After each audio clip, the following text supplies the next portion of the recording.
Ciclo, com a primeira conferência anual de uma nova rede que tem vindo a dar os seus passos, a Rede dos Técnicos de Estudos e Planeamento da Universidade de Lisboa. Eu gostaria, em primeiro lugar, de fazer um breve balanço sobre aquilo que tem sido a primeira semana de inovação da Universidade de Lisboa. Esta primeira semana de inovação marca, no nosso calendário de trabalho, depois de um primeiro ano após a fusão em que tivemos que nos conhecer todos. Escolas com diferentes culturas, com diferentes modelos organizacionais, com diferentes experiências, algumas delas centenárias, e que no processo de preparação da fusão fizeram um intenso trabalho de conhecimento, de desenho estratégico. Eu recordo aqui, para aqueles que provavelmente já se esqueceram disso, a importância decisiva do documento estratégico da fusão de setembro de 2012, aprovado por unanimidade nas 18 escolas da Universidade de Lisboa, nos dois Conselhos Gerais e depois no Conselho Geral reunido das duas universidades. Um processo singular, um processo bottom-up, completamente participado e estruturado, no qual nós decidimos ter uma universidade polinucleada. E uma universidade polinucleada em que as escolas mantêm a sua autonomia administrativa e financeira e que determinam, obviamente, um conjunto de decisões relativamente à forma como nós operamos todos os dias. E, portanto, o surgirem as redes temáticas interdisciplinares, já em funcionamento, algumas delas há quase 2 anos, a Rede Mar, a Rede Saúde, a Rede Agro, e vai-se iniciar este mês, na próxima semana exatamente, será a primeira reunião da Rede da Mobilidade Sustentada, a Rede MOVE. E haverá uma 5ª rede temática interdisciplinar, seguindo o plano estratégico delineado em 2013, que verá, enfim, a luz do dia até ao final do ano. Nós olhamos para esta primeira semana da inovação para fazer um balanço daquilo que foram estes quase 2 anos, mas particularmente este último ano. Um ano em que, já nos conhecendo, começámos a fazer outro trabalho. E esse outro trabalho que fizemos foi um trabalho, como foi anunciado pelo reitor António Cruz Serra, que hoje não pode estar aqui porque está em missão oficial na China e, portanto, deseja cumprimentar-vos a todos e agradecer-vos a vossa presença também. Dizia eu que foi anunciado no discurso de abertura do ano académico como um ano de abertura à sociedade e à economia. Um ano em que fizemos um trabalho determinado e um trabalho pormenorizado, nos momentos mais do que noutros, com os setores empresariais, em que no quadro das redes realizámos os nossos workshops à porta fechada, porque tem que ser assim, com as empresas, discutindo estratégias e afinando o nosso roadmap estratégico. E que teve a consolidação nesta primeira semana, em que aqueles que estiveram nos dias anteriores verificaram o cuidado que nós tivemos nas redes temáticas interdisciplinares, em que os palestrantes eram todos das empresas. Esta não foi uma semana para a Universidade falar relativamente à investigação que faz. Apesar do trabalho árduo que as suas 18 escolas, os seus 76 centros de investigação, os seus 8.500 investigadores, incluindo 4.000 estudantes de doutoramento, realizam todos os dias, e é bom reforçar isso num contexto que é um contexto, como em todas as universidades, extremamente desfavorável. Recordar aqui que as universidades portuguesas, nos últimos 8 anos, tiveram um corte de aproximadamente 50% na dotação do Orçamento do Estado, e nós e as outras universidades soubemos nestes 8 anos responder positivamente a esse desafio e afirmar novas formas organizacionais a par com os nossos parceiros internacionais e com os nossos parceiros estratégicos nos setores económicos também. Foi muito importante ontem, na Rede de Valores, apreciar a forma como nós estamos a aprender com os modelos de boas práticas internacionais. E um momento provavelmente marcante foi a intervenção de fecho ontem do representante do T3 do Technion, que é uma das melhores unidades de transferência de tecnologia do mundo, em que verificamos como nós estamos a dar passos decisivos na direção certa nos últimos meses e nos próximos meses também. Recordar aqui aquilo que foi dito ontem de uma forma muito clara pelo professor João Caraça na sua intervenção inaugural, quando ele dizia que se as equipas reitorais quiserem interferir na definição do conteúdo da investigação, então deviam ser despedidas. E de recordar isso aqui, como tive a oportunidade ontem de recordar aqui ao representante do Secretário de Estado da Inovação e da Competitividade, que do lado das políticas públicas o que nós pedimos ao Governo, aos Governos, sejam eles quais forem, são constância e previsibilidade nas políticas públicas e que termine de alguma forma a forma errática como nós em Portugal muitas vezes temos tendência para conduzir isto. Penso que isso não seria de todo, enfim, fora de contexto recordar isso hoje, quando estamos no âmbito do trabalho de uma rede de estudos e planeamento.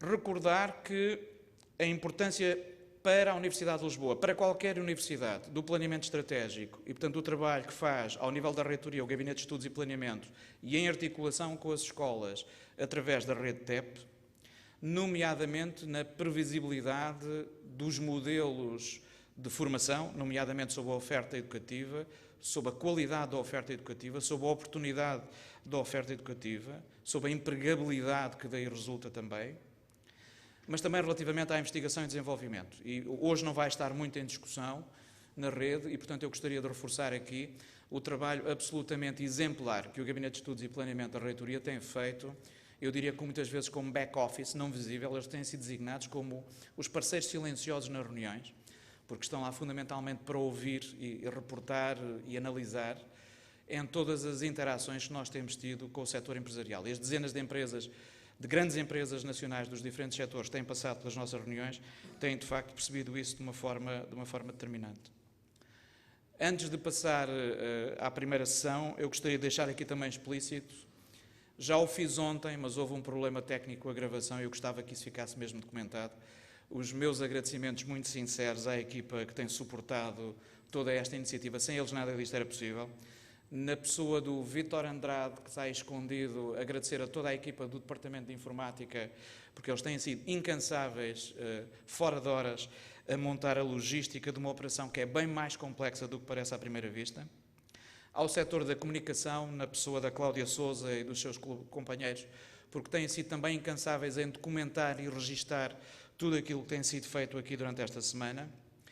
Há aquele grupo que não tem nome, que é o grupo de apoio à inovação, que funciona junto do vice-reitor, à Sandra Fraga, ao Luís Cabrita, ao Luís Neto e ao Tiago Santos, que são novas aquisições do grupo e que entraram aqui praticamente atirados quase a pontapé para as trincheiras e com baionetas nas mãos para esta semana.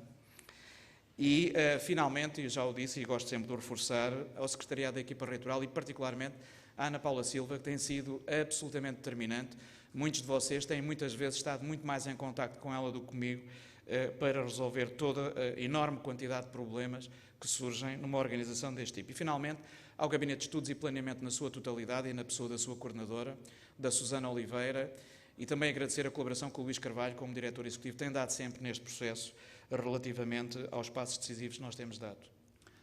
E, como sessão de abertura, não teria muito mais a dizer-vos.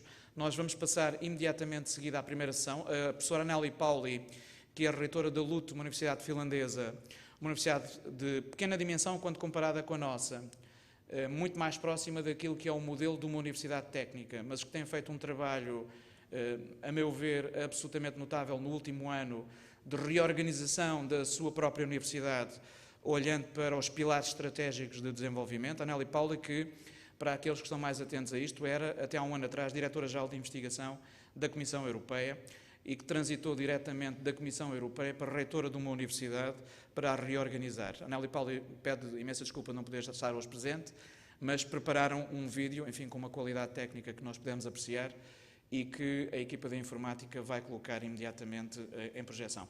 Como não há perguntas e respostas a seguir, vamos ter depois um espaço para comentários. Eu agradecia que esse espaço de comentários fosse utilizado para começarmos a aquecer os motores para o debate, a criar um bocadinho de energia cinética e também de energia potencial para o debate que seguirá na próxima sessão, uma sessão que será liderada depois pelo professor Eduardo Pereira, que terá a oportunidade de conduzir essa sessão. Muito obrigado a todos.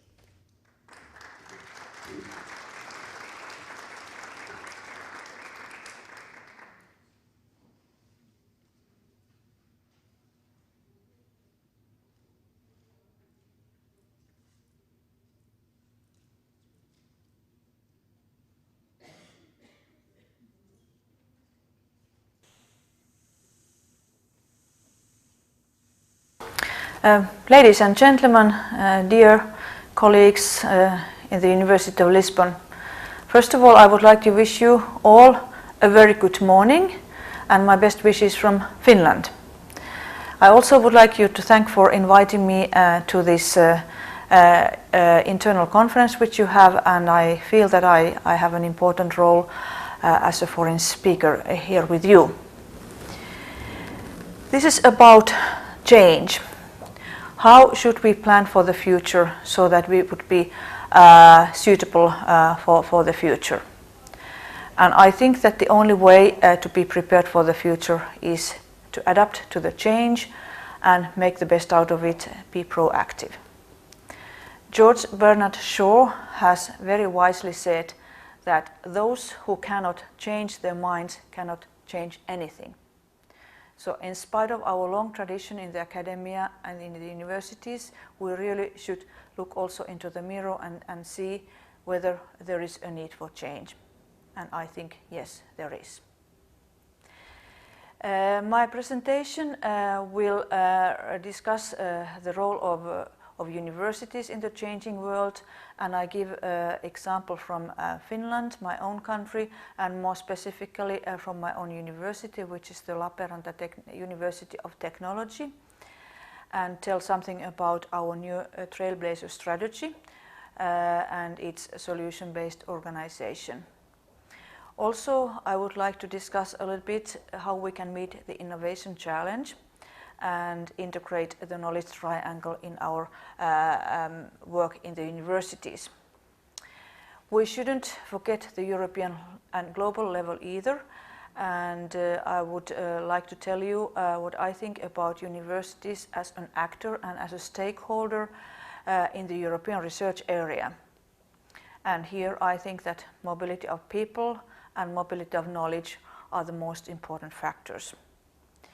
And then at the end, how we can embrace the future and include planet Earth as a stakeholder. So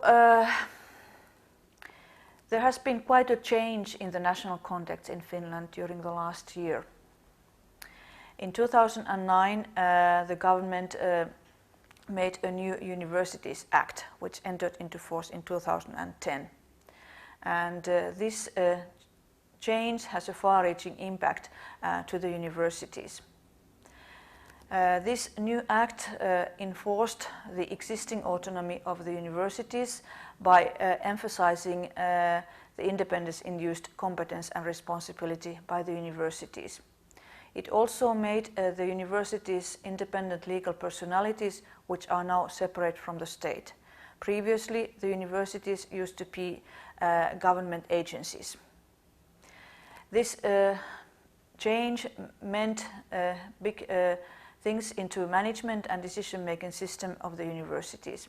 For instance, all the universities now have a board which has about half of the members from outside the academia.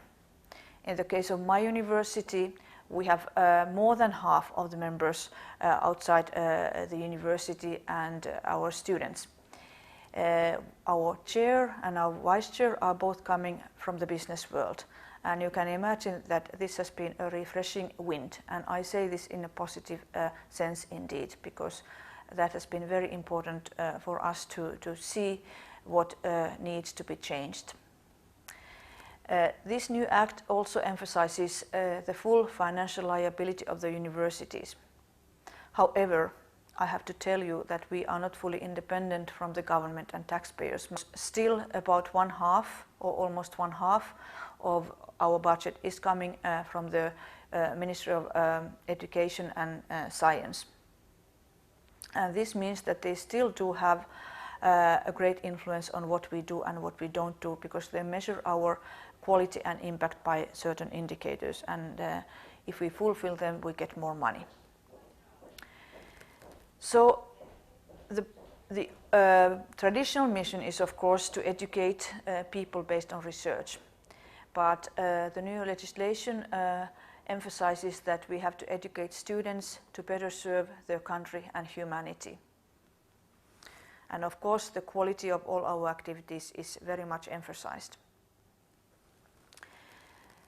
So the third dimension for the universities now is then the obligation to show our social impact, in addition to have impact on education and research, in addition to produce thinkers and to produce thoughts, which is our traditional task.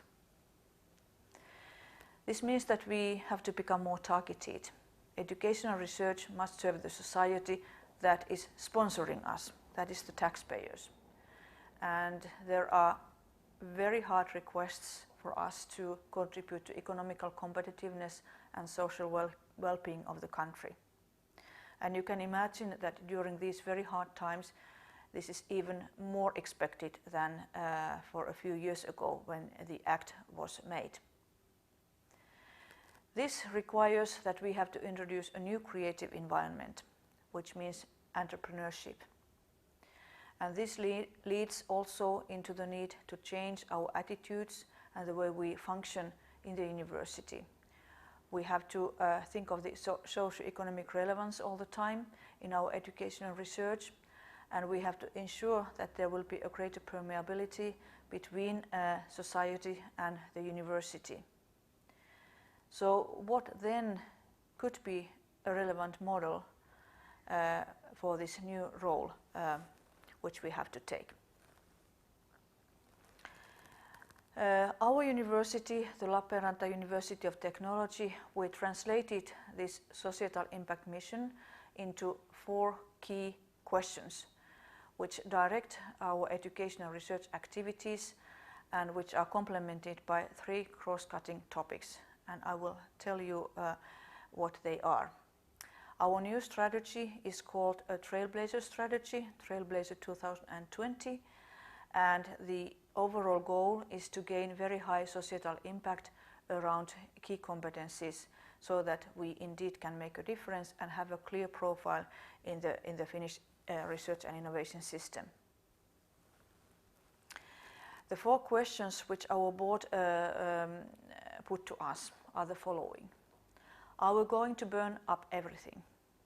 Is humanity condemned to suffer from the water it has polluted? Will waste be the grave of our future? Will we let Europe degenerate to the world's backyard?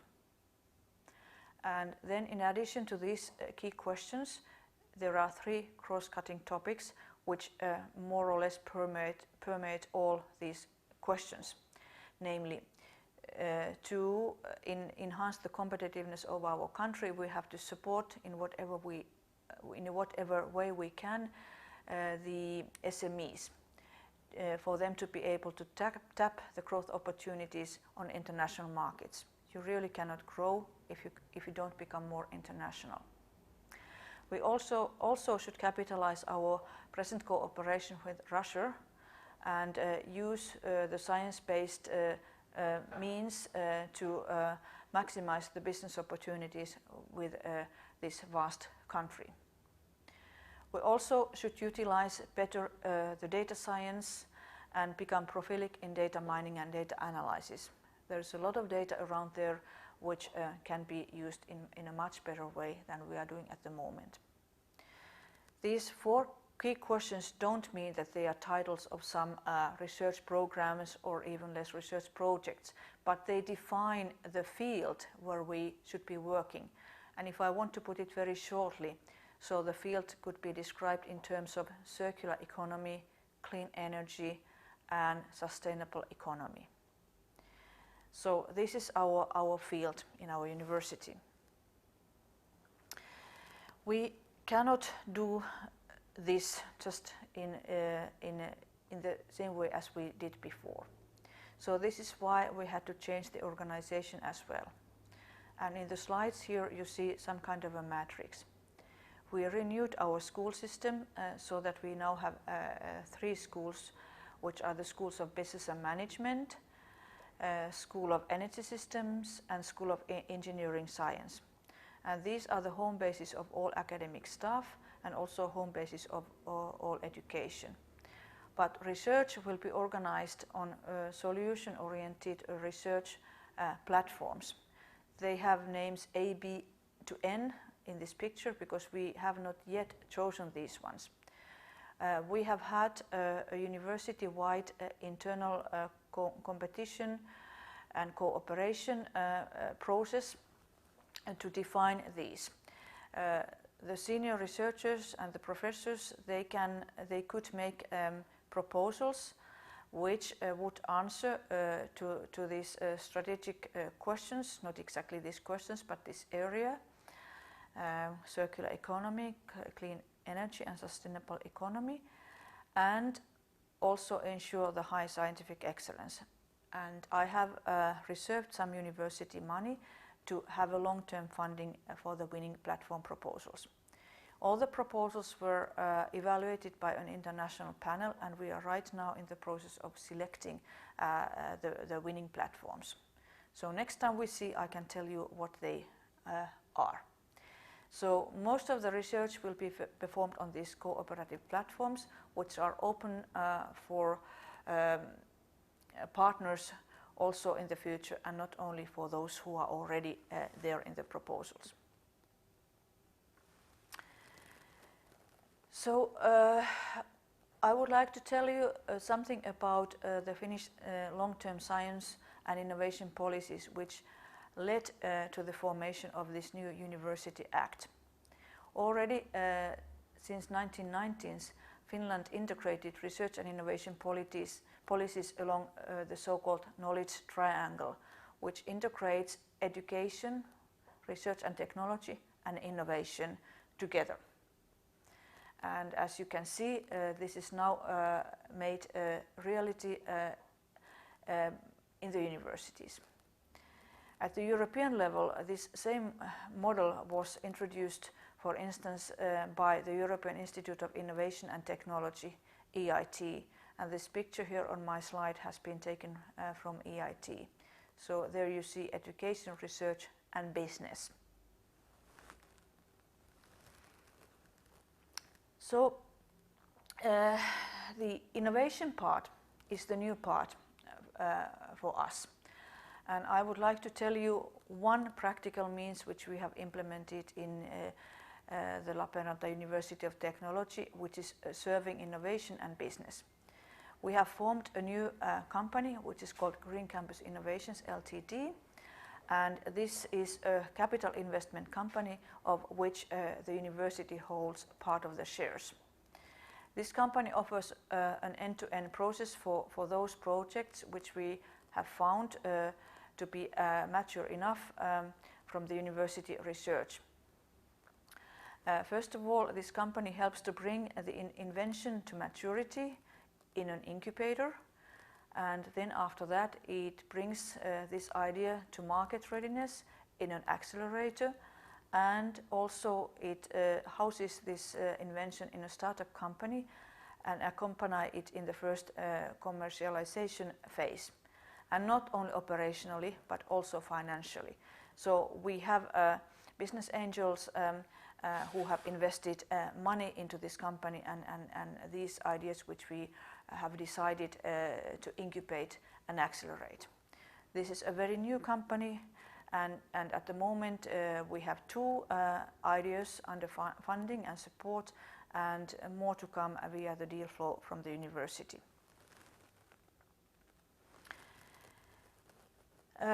But it is not enough that there is a university company to do all that, because we have to ensure that the maturity of research, which never goes via this company and deal flow system, will find its way to practical life in the industry, enterprises and society at large. We usually talk about the importance of knowledge transfer. And as long as I remember, we have talked about knowledge transfer and how it should take place. But it hasn't taken place as well as it should have. And I think that part of the problem is the concept itself. Namely, the knowledge transfer is going from one direction to another. It's a 2-dimensional concept. It implies that I do something, and when I have it here, I come to you and say, would you like to have this? And this is not the way to work on the market. I think that we should emphasize the knowledge exchange and knowledge circulation from the very beginning of the research project, so that those who need something really have something to say for the research and development process. This means that there has to be more interaction. We have to be, so to say, all-inclusive in our operational model. We have to be more networked, and also, very important, we have to be much more international and cooperate on an international level, in addition to be better cooperating nationally. A very recent example of the importance of interaction in ensuring innovation going to market is launched by the Academy of Finland, which is a national research council system funding research, and it has a new council called Strategic Research Council. And this council nowadays requires an interaction plan for each research project which they fund. These projects are long-term, they are 6-year period, and for the whole period they require this plan. And on this slide I have listed these requirements, and if you are interested you can read them there. And I can tell you that in practice this has turned out to be maybe the most difficult part to the researchers, because they are not used to making such an interaction plan.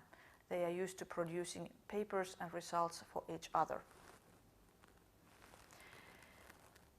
So about the European framework, we have the concept of the European Research Area. The concept was born for 15 years ago, and it has been proceeding fairly slowly, and there isn't a real ownership by the universities yet, at least in my mind. The European Research Area is defined as a unified area which is open to the world and in which scientific knowledge, technology and researchers circulate freely. It has 5 different big axes, which are the following. We should improve the national research systems, where the universities are an important part of. We should ensure that there is an optimal transnational cooperation and competition on a European level. There should be an open labour market for researchers. There should also be gender equality, and we should mainstream the gender aspect into all research and innovation. And we should ensure the optimal circulation, access and exchange of knowledge. So what is then the impact of the European Research Area concept on the universities in Europe? First of all, improve national research systems. In Finland, one of the major tools to implement is via the University Act, which I already described to you earlier.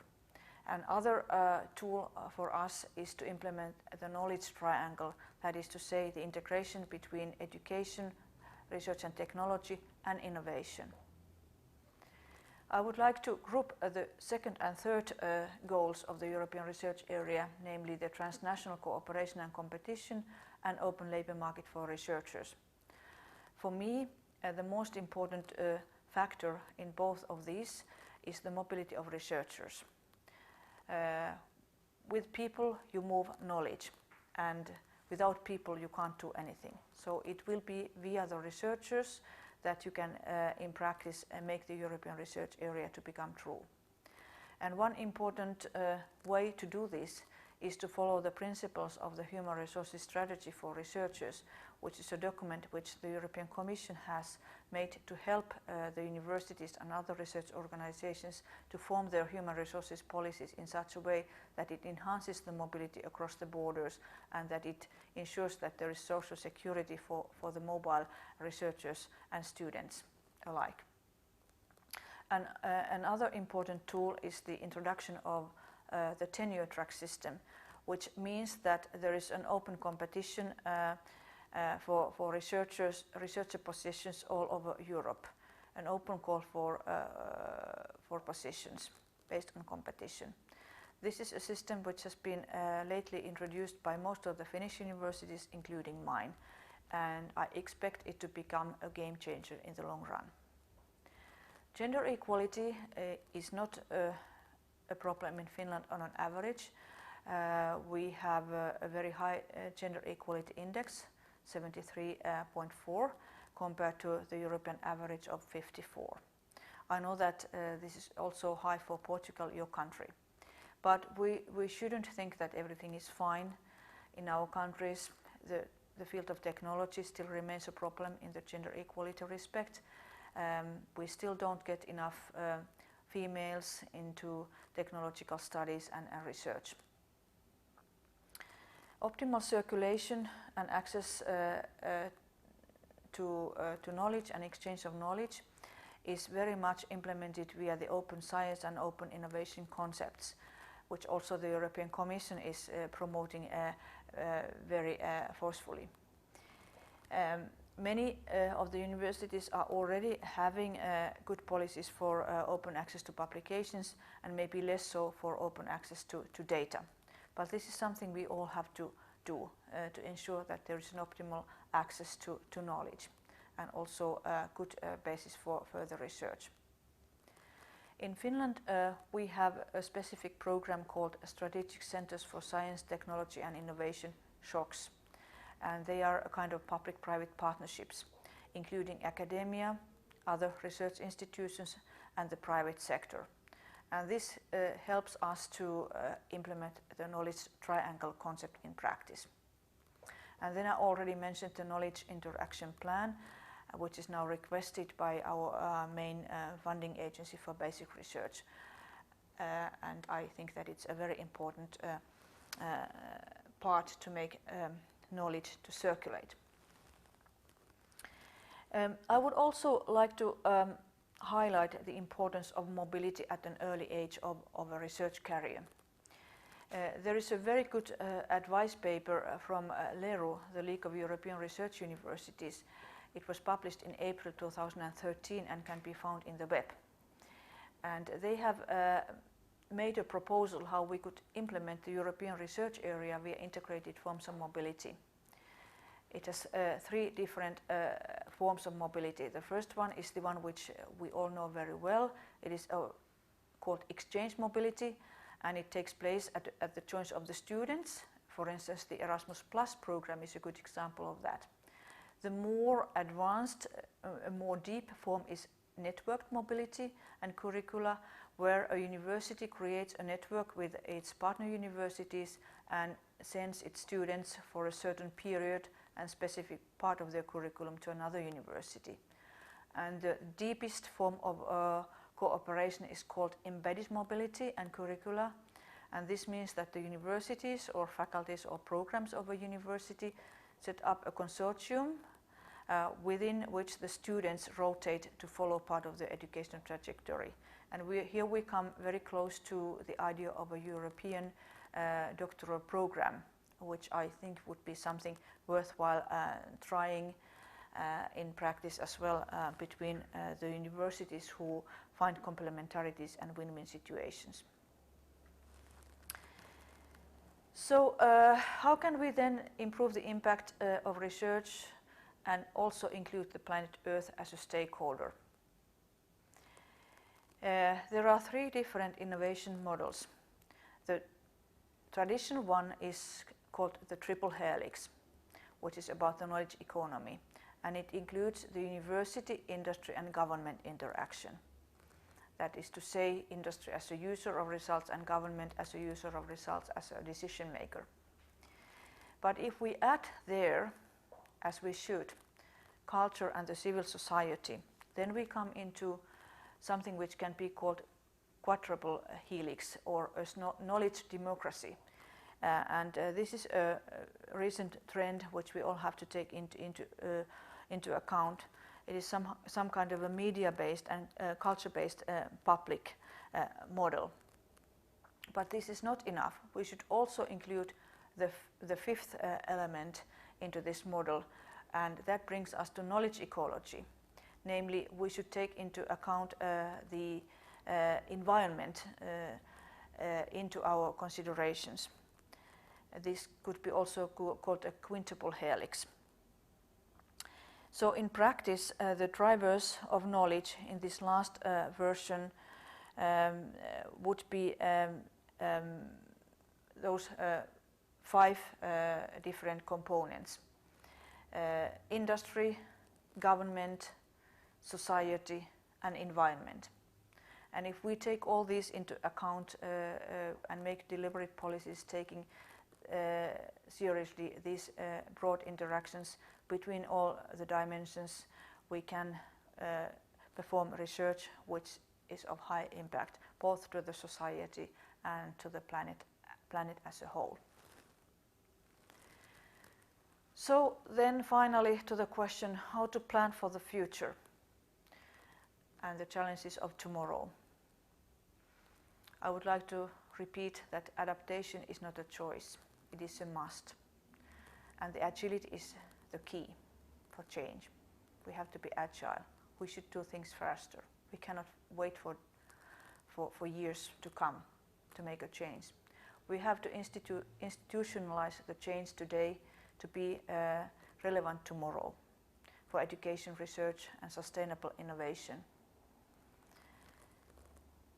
We have to share knowledge and we have to be mobile to drive the cooperation and really form the European research area of the future. And now has come the time to thank you very much for your attention, and I would like to wish you a very rewarding day, and I hope that you found some food for thought in my presentation.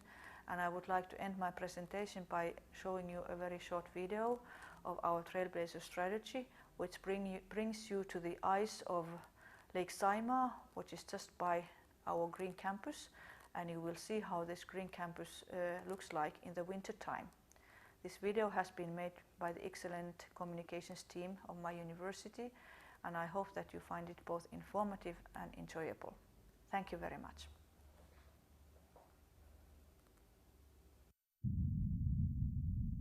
Mankind has been living as if only the present mattered.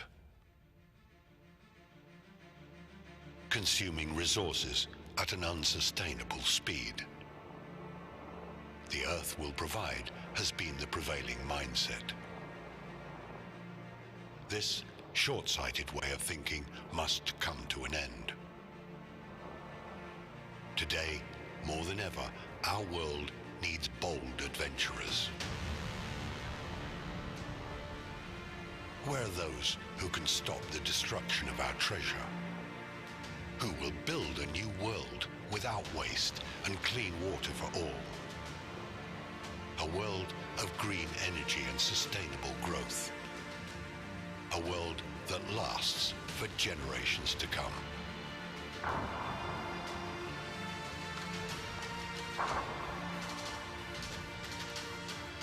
It's time for us to show the way.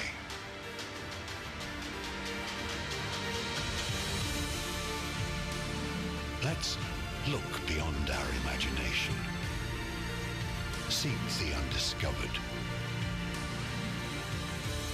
Walk untrodden paths and leave trails for others to follow. It is time. We are the Trailblazers, showing the way, never following.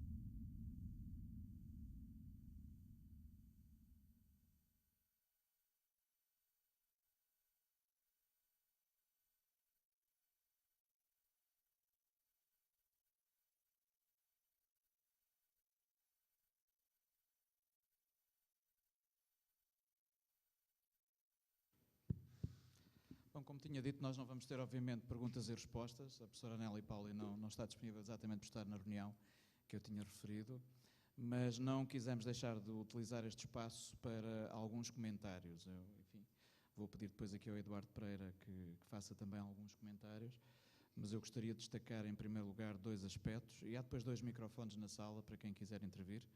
Eu recordo uma coisa que devia ter dito no início, e gosto sempre de dizer, porque às vezes as pessoas distraem-se. Nós estamos a ser transmitidos em direto, como toda a Semana de Inovação tem sido transmitida em direto através da FCCN, E, portanto, sei que parte da equipa reitoral que está na China estava ontem a seguir a reunião de ontem também muito atentamente e, portanto, toda a gente pode seguir ligando-se diretamente à página da Universidade de Lisboa. E recordo também que os raw data, do ponto de vista de vídeo, vão estar disponíveis nas 48 horas seguintes no site da Universidade de Lisboa e que as versões editadas estarão na próxima semana no canal YouTube da Universidade de Lisboa também. Um aspecto que eu gostaria de destacar desta intervenção é que há aqui alguns modelos que nós já conhecemos. Há aqui alguns modelos que se assemelham, nós estávamos aqui a sorrir, que se assemelham muito àquilo que nós quisemos fazer a partir do documento de estratégia da fusão de 2012 com os colégios interdisciplinares, agregando áreas de intervenção dentro da universidade para o trabalho da universidade, e aquilo que quisemos fazer também com redes temáticas interdisciplinares, agregando a massa crítica da universidade virada para fora para o diálogo direto com as empresas e com a sociedade e na área da internacionalização. Eu recordo aqui que um dos aspectos mais críticos deste trabalho à escala macro da Universidade de Lisboa foi recentemente não só o termos conseguindo, enfim, convencer os nossos colegas das 6 maiores universidades portuguesas a participarmos em conjunto nos consórcios do Teaming, e foi com enorme prazer que vimos os consórcios Smart Agri4 no agro e também o consórcio de Discoveries na área da saúde a passarem à segunda fase, e neste momento estamos numa corrida contra o tempo até maio de 2016 para tentarmos ter em Portugal 2 centros de excelência internacionais, um na área da saúde e um na área do agro, em que cada um pode vir a ter um financiamento até 60 milhões de euros para 5 anos e que, se forem os 2 vitoriosos, constituirão de facto uma marca insubstituível no panorama da organização da ciência em Portugal. O segundo aspecto também é que, além da experiência que o Instituto Superior Técnico desenvolveu a partir de há quase 10 anos atrás e que levou à candidatura vitoriosa em 2009 na Kick Energy, conseguimos em dezembro de 2014 que a candidatura InnoLife, hoje a EIT Health, fosse vitoriosa também. Portanto, estamos numa business area com 144 parceiros, onde está a Universidade de Évora também e também a Universidade de Coimbra. E esses 144 parceiros vão articular na área da saúde uma business area com 2 mil milhões de euros de investimento nos próximos 7 anos, 20% dos quais financiados pelo European Institute of Innovation Technology. E estes são exemplos concretos em como a nossa organização, à escala macro, tem permitido fazer o tal trabalho que individualmente as 18 escolas, os 76 centros de investigação e os 8.500 investigadores da Universidade de Lisboa nunca poderiam maximizar sem essa organização à escala macro. Mas eu já tenho falado muito esta semana, acho que é a altura do Eduardo começar a falar também. Aliás, ele vai moderar o próximo painel e tem que começar a entrar neste também. Bom dia. Só umas breves palavras em relação ao que vimos. Eu acho que não me cabe a mim reinterpretar o que vimos, por cada um de nós tira as interpretações da intervenção da reitora da LUT. Agora, eu penso que há ali muita coisa comum a todos nós. Digamos que o enquadramento global entre a Universidade Finlandesa e uma Universidade Portuguesa é basicamente o mesmo em termos de enquadramento dentro dos programas europeus, dentro do sistema europeu. Também, digamos, logo no início, como principais vetores, a autonomia, a missão e a qualidade que é apresentado, penso que é partilhado por todos nós nas universidades portuguesas, bem como, e passando para o fim, a ideia de que a agilidade é a chave, que se deve institucionalizar a mudança e que a importância da partilha e da mobilidade. Como dizia há bocado o professor Rogério Gaspar, também temos a questão de tentarmos modular ou criarmos formas de funcionamento dentro da universidade que quebrem um bocadinho o monolitismo das escolas ou dos departamentos, não pensando que vamos pôr uma bomba e vamos rebentar com isso tudo e construir tudo do zero, que seria um grande disparate, mas tentar aproveitar o que já existe e criar outros eixos e outras dimensões de trabalho. E aí o que era falado ali naqueles projetos de AEM, o que nós estamos a começar a fazer aqui um bocadinho com as redes e com os colégios, de tentar não estar a destruir tudo o que existe, mas criar outros fora para se trabalhar e para se responder aos desafios societais. Tem havido experiências em que se tenta partir os departamentos mais tradicionais e criar departamentos seguindo os desafios societais.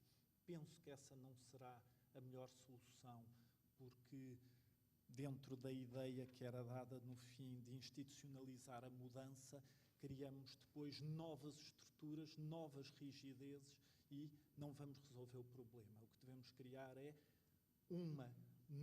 novas dimensões de trabalho, de modo a aproveitar o que já existe e fazer coisas novas a partir do que já existe.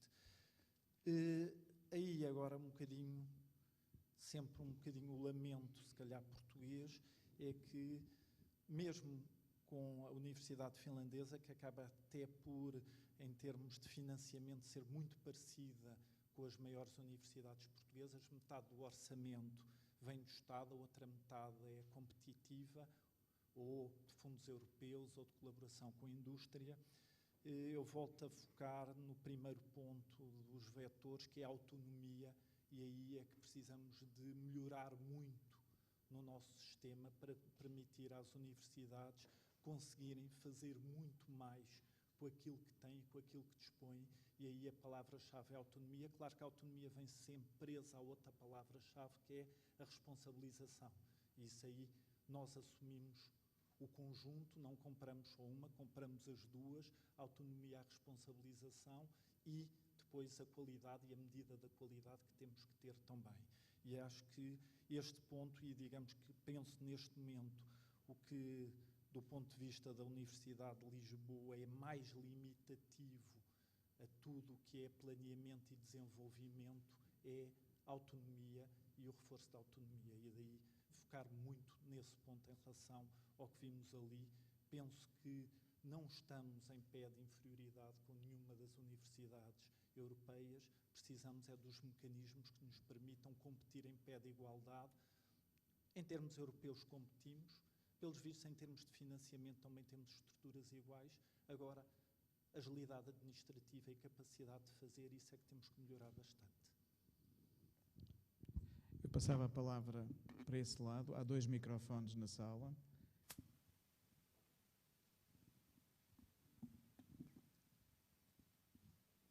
Ainda está tudo sob o impacto da greve do metro, provavelmente. Ok, nós vamos então caminhar para... Sim?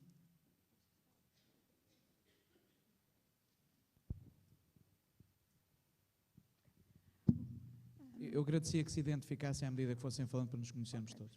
Graça Pissarra, ISA. O meu comentário é mais uma perplexidade que já vem de uma preocupação anterior, enfim. E, portanto, não está em causa nada daquilo que foi dito, que é uma evidência. Enfim, a forma como nós temos evoluído, o sucesso desta nova universidade a vários níveis. Mas aquilo que me entristece, de certa forma, é que falamos sempre nos 2 pilares, de facto, são fundamentais, que é a investigação e o ensino, e, portanto, falamos muito nos investigadores, nos docentes, como é óbvio, e nos alunos, mas depois, e usando o conceito que há bocado usou para o Gabinete de Planeamento, os não docentes são um parceiro invisível. Ora, acho que é claro que em qualquer processo de inovação organizacional ou de outro tipo de inovação, ou em qualquer processo de mudança, para ele ser sustentável e ter impacto e tudo mais, isto é uma lapaliçada, têm que estar todos envolvidos. E depois eu acho extraordinário porque os conceitos estão lá, as pessoas são o mais importante. Toda a gente diz a mesma coisa, achei muito interessante porque esta senhora, o que faz sentido com aquilo que falou, que era o background dela, traz conceitos, efetivamente, dos documentos, das políticas comunitárias, a questão, por exemplo, da democracia do conhecimento, nós aqui não usamos muito, mas, enfim, é interessante. Mas continua a falar, de facto, destes 3 grandes grupos de atores, que, de facto, são os principais, não é uma academia, mas esquece os outros. E a verdade é que eu já há algum tempo que me preocupava em saber como é que eram os modelos nas outras universidades. Também os não docentes eram, então, o parceiro invisível. Inclusivamente perguntei a alguns professores que têm mais experiência internacional e agora tive, enfim, aqui, neste caso, claramente, o discurso mantém-se. E eu penso que talvez devêssemos passar a pensar que implicações é que isto tem. Um dos aspectos que eu gostava muito de ver desenvolvido, porque acho que tem benefícios também para as organizações, para a universidade e para as escolas, tem que ver com a mobilidade dos não docentes. Falamos muito das políticas de mobilidade, da importância da internacionalização a vários níveis, novas formas de funcionamento, enfim, todos nós, o discurso sabemos todos. E há, pelo menos que eu conheça, 2 programas de incentivo à mobilidade dos não docentes, mas eu gostava de saber quantos não docentes da Universidade de Lisboa, porque essa que nos interessa, é que já fizeram de facto mobilidade e trouxeram novas formas de pensar e implementaram projetos aqui. É porque nunca se fala nisso, professor. Fala-se sempre dos investigadores e dos alunos, e é importante, estas pessoas estão lá. Depois há aqui um outro aspecto que eu achei interessante e que acho que a Universidade de Lisboa poderá, e tem meios para integrar, tem que ver com o planeta Terra como stakeholder, que eu acho que tem que ver um bocadinho com aquilo que se está a falar hoje. Eu penso que é a encíclica, não é? Que o Papa, a encíclica ambiental que o Papa vai lançar, em que fala exatamente deste stakeholder maior e que nós temos que todos ter em conta. Eu achei muito interessante e pensei, e que tal uma rede green? Já que há tantas, se calhar temos essa competência. E pronto, e referir que a mudança, isto agora é mais uma lapaliçada, mas depois o que eu quero dizer é o que está por trás. A mudança é um processo, tem que se gerir e tem que se gerir em todas as suas componentes.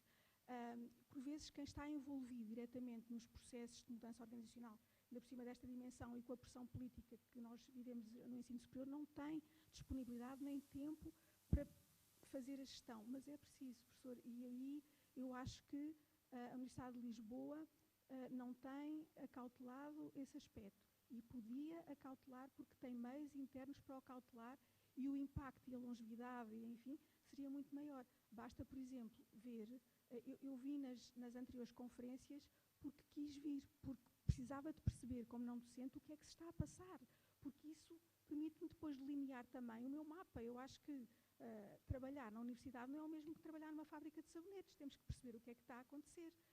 E o que eu senti foi ver tão poucos não docentes, quer nas conferências na primeira e na segunda, quer hoje.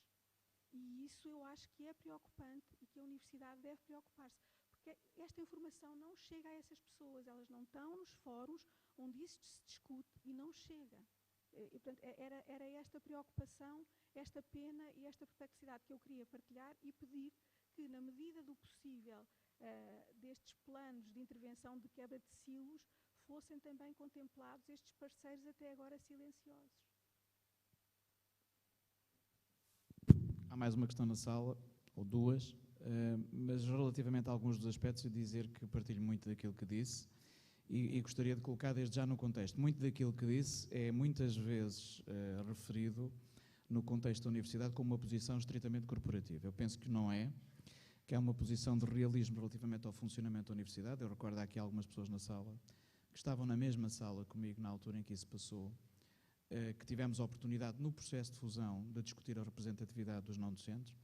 Estou perfeitamente à vontade para discutir isso, porque fui daqueles que votei por uma maior representatividade dos não docentes à custa dos alunos, naquilo que se estudia. Como sabem, há limites à definição desses números, mas há um trabalho que tem sido feito. Eu gostava, no entanto, de pontuar 2 coisas. A primeira, quando referi os Silent Partners, é porque, obviamente, não é função dos membros do Gabinete de Estudos e Planeamento, neste tipo de reuniões que eu referi com as empresas, de definirem o que é que deve ser a estratégia das empresas ou o que é que deve ser a capacidade de resposta de investigação às necessidades de inovação das empresas. E os Silent Partners aqui é num sentido positivo do termo, ou seja, eles foram o back-office permanente que nos permitiu, ao longo deste último ano, desenvolver um trabalho permanente, estruturado, sequencial. Eu recordo que, pelo menos numa das redes, já tivemos várias reuniões com dezenas de empresas e, portanto, é um trabalho que não é um trabalho que se faz uma vez e se interrompe, é um trabalho continuado. E esse trabalho continuado foi muito visível na reunião da Conferência da Rede Agro e da Rede Saúde esta semana, em que a totalidade, como eu disse, a totalidade dos palestrantes vieram do setor empresarial.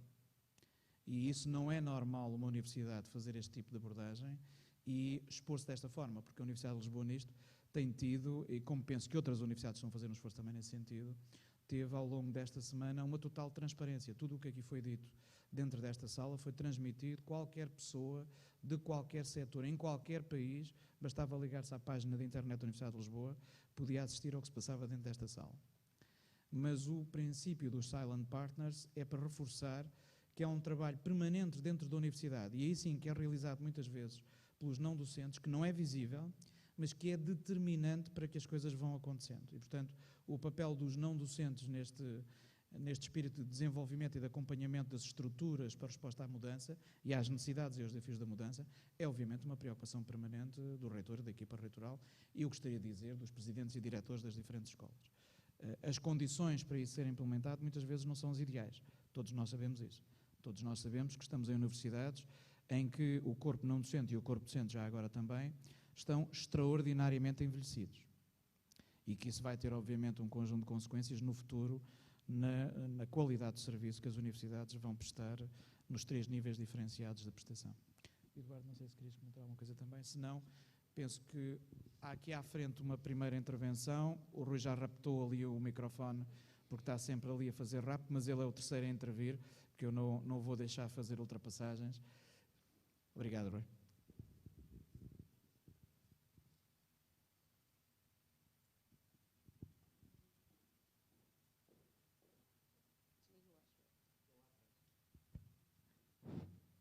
Natasha Muniz, Instituto Superior Técnico.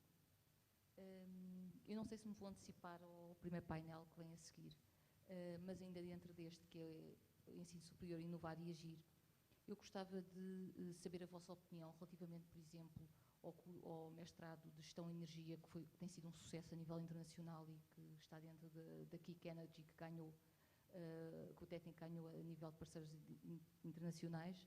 Eu gostava de saber se no futuro se espera que a maioria dos mestrados pós-Bolonha sejam moldados tal e qual como o MES é, isto quer dizer em módulos, como funcionam hoje em dia também os doutoramentos.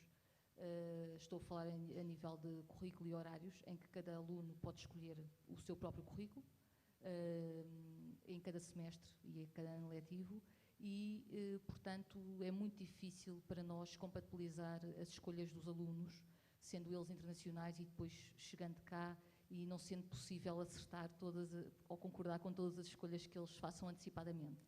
E, nesse sentido, eu gostaria de saber se a tendência, na vossa opinião, será essa, para cada vez haver mais mestrados ou cursos modulares, e, por outro lado, se havia possibilidade também de compartilharem com os não-docentes da Universidade de Lisboa alguma metodologia utilizada de suporte administrativo, de boas práticas administrativas, nesse sentido que se já se faz a nível internacional noutras faculdades, esta parte académica modular. Obrigada. Eu penso que daríamos a oportunidade ao Rui de formular a pergunta, depois o professor Eduardo Pereira vai responder a esta parte. Bom dia, muito obrigado. Antes de mais agradecer pelo facto da Universidade de Lisboa nos proporcionar estes espaços de debate. Acho que são espaços interessantes que, a meu ver, não existiam de forma tão consolidada. Eu acho que isto é um avanço muito grande que estamos a ter no seio da universidade, e ainda bem que acontece na nossa universidade, e digo com todo o orgulho. Depois dizer que, obviamente, e pegando um bocadinho, concordando um bocadinho com aquilo que a Graça disse, concordando também com aquilo que disseram aí da mesa, eu diria que há um aspecto que eu tendo a concordar totalmente com a Graça, ou seja, no fundo estamos todos casados, mas não temos as alianças. E o que é um facto é que realmente se fala muito sobre as coisas, efetivamente discutimos muito sobre as coisas, mas na prática tardamos em agir.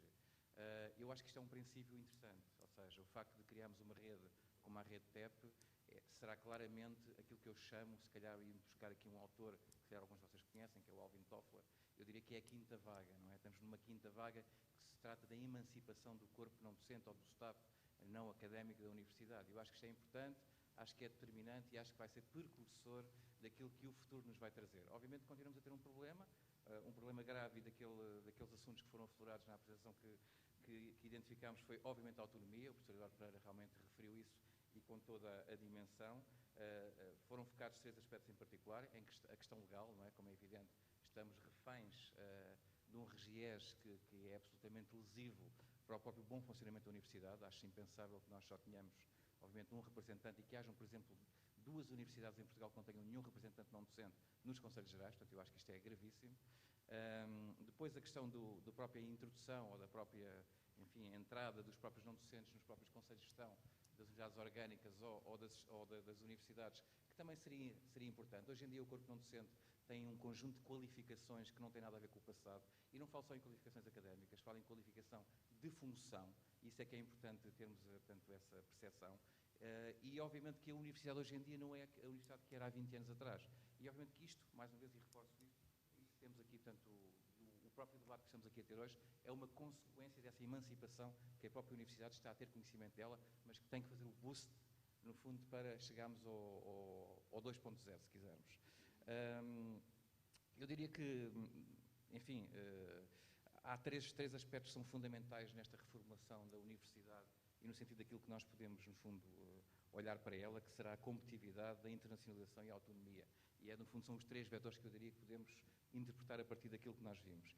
Ao nível da competitividade, porquê? Porque temos de ter uma estratégia, não é? Portanto, não há nada, não se faz nada sem estratégia, e para termos uma estratégia temos de ter planeamento. Isto liga um bocadinho com aquilo que é o alinhamento com os instrumentos de gestão. A Grata falava muito bem de uma questão do conhecimento que nós temos das coisas, ou seja, para onde é que queremos ir, o que é que somos, o que é que nós podemos contribuir para. Eu acho que se nós não conhecermos, não conseguimos ajudar a que a universidade seja melhor.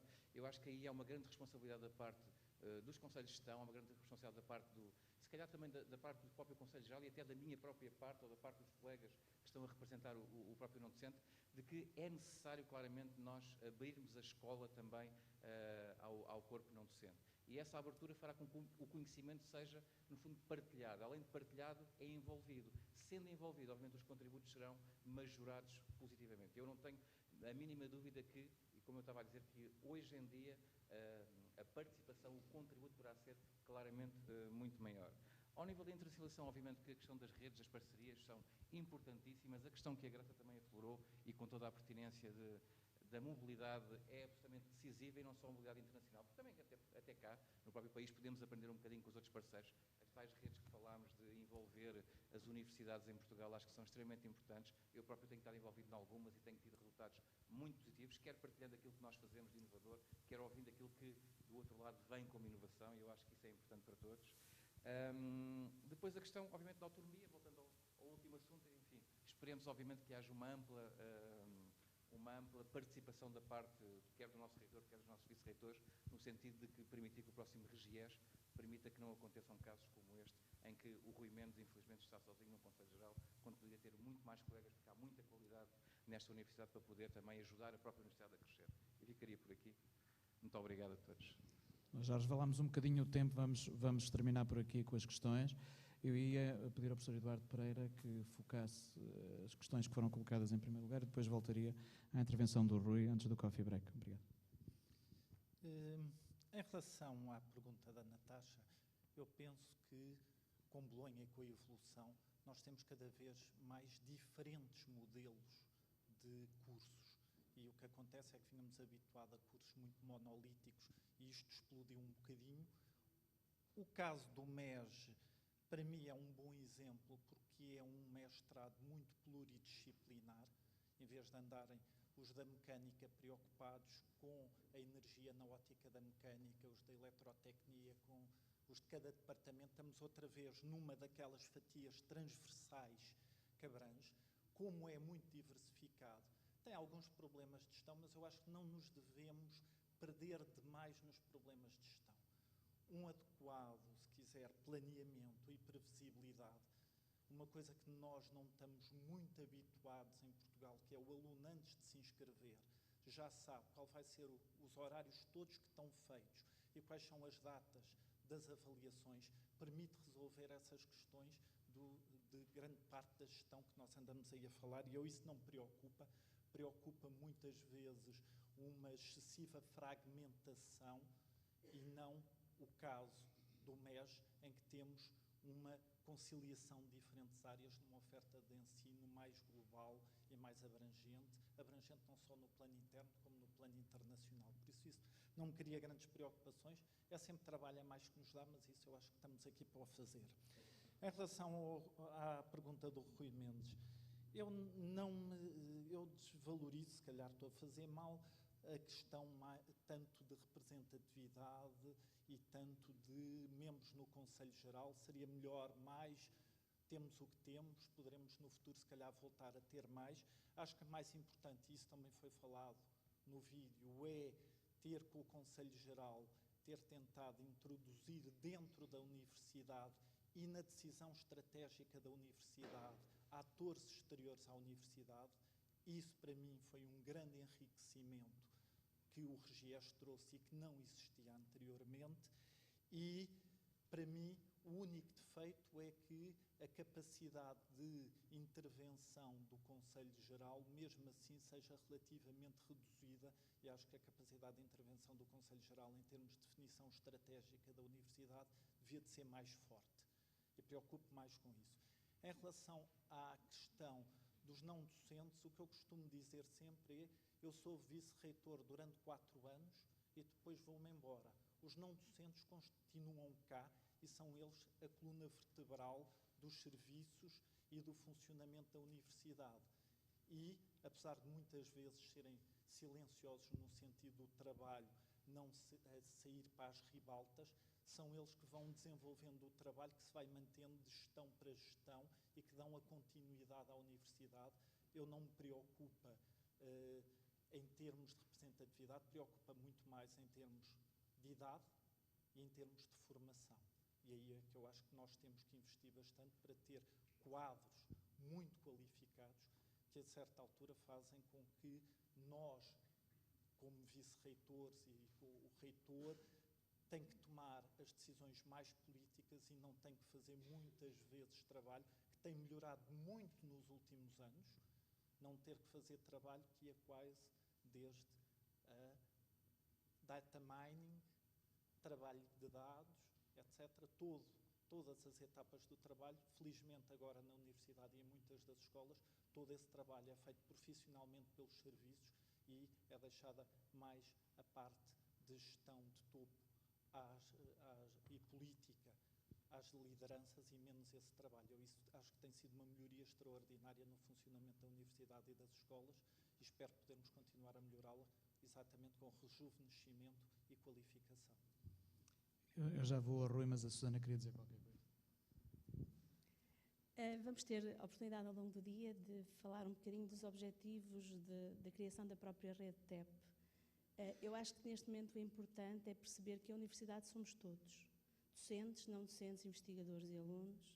É como a Graça disse, é uma verdade lá para Alice, mas é a verdade. Também é importante, e eu destaco, se me é permitido, no filme da apresentação da reitora da Finlândia, o lema da universidade. Eles pretendem ser líderes, não seguidores. Para ser líder é preciso ter um planeamento forte, é preciso antecipar problemas, é preciso estar em constante adaptação e inovação. E para isso precisamos de todos. E penso que este é o lema com que eles terminaram e é importante para nós ficar também para refletirmos ao longo do dia. Esta questão, vocês vão ter a oportunidade hoje à tarde na intervenção do José Manuel Félix Ribeiro, em que ele vai partilhar convosco os cerca de 40 anos de experiência dele no planeamento na administração pública, para nós tentarmos perceber o que foi feito, por que foi feito, quando foi feito e os limites daquilo que podemos fazer ainda dentro do quadro atual. E voltando à questão do Rui, antes de fecharmos a questão da autonomia, de dizer aqui de uma forma muito clara que a única coisa que nós não conseguimos obter do Governo neste processo de fusão foi claramente o princípio da autonomia reforçada. Eu reforço isso aqui, nós quisemos ter uma universidade polinucleada, não quisemos ter uma universidade com estatuto fundacional, temos 45% do nosso orçamento que é coberto pelo Orçamento do Estado e 55% que é coberto por receitas próprias. Poderíamos ter feito esse caminho, não o quisemos fazer, porque conceptualmente não pensamos que seja esse o caminho adaptado à nossa realidade. E o princípio da autonomia reforçada, que foi aceito pelo Governo e que nos foi prometido no contrato que foi assinado a 2 de agosto de 2012. É a única promessa não cumprida e a experiência que tenho, enfim, que nós temos deste processo, eu diria, Rui, que eu defenderei o novo RGES quando entender que há condições para termos um melhor RGES. Lamentavelmente, penso que se hoje fôssemos um pouco ao limite da discussão para ter um novo RGES, poderíamos acabar por ter um RGES ainda pior do que aquele que temos. E, portanto, é preciso alguma perseverança na agenda, mas algum realismo e pragmatismo relativamente aos limites. Íamos parar por aqui, agora o coffee break, aproveitem para interagir e depois, a seguir, teremos uma sessão que será moderada pelo professor Eduardo Pereira. Muito obrigado.